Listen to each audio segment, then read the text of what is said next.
Okay, so my name is Rob Jones, work for Focusrite in the UK, and this is the Liquid Mix.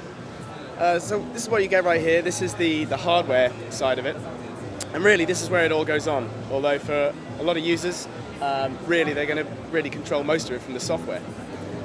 What this literally is you can think of it as like all of the processing for your compressors and for your EQs, and then also a hardware control surface for the software.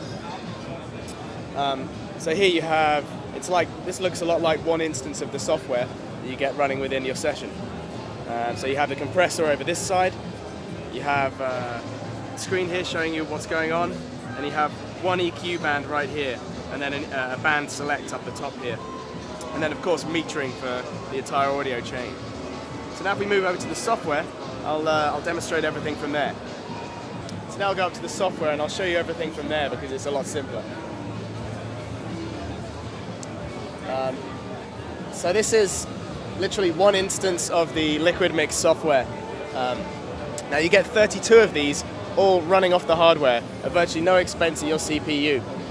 And each one of those 32 instances is a compressor and an EQ. As you can see from here, you have the compressor on the left-hand side and you have the EQ on the right-hand side. Now, every one of the instances can have a totally different compressor and EQ emulation. On the compressor side, you have one of 40 different options, which is selected via a drop-down list. Literally, I just select the one I want, and it loads it into this section here. If I select, say, the US Vintage Tube here, you'll notice that some of the compressor controls are reduced. That's because on the original unit, you didn't have a ratio and attack control. You just had a time constant control, which had, I think, 6 step presets. Now that's because we want it to be a totally authentic emulation, so we have all the identical controls to the original device. However, this free switch down here allows you to get access to all these controls in the completely full range. So if I activate free there, you notice all these controls become active, and now we have complete control over the attack and release curves and a full ratio control across all ranges as well. So it's like the best of both worlds. You have your beloved compressor emulation with just the sound you want, plus access to all these controls that you didn't have before.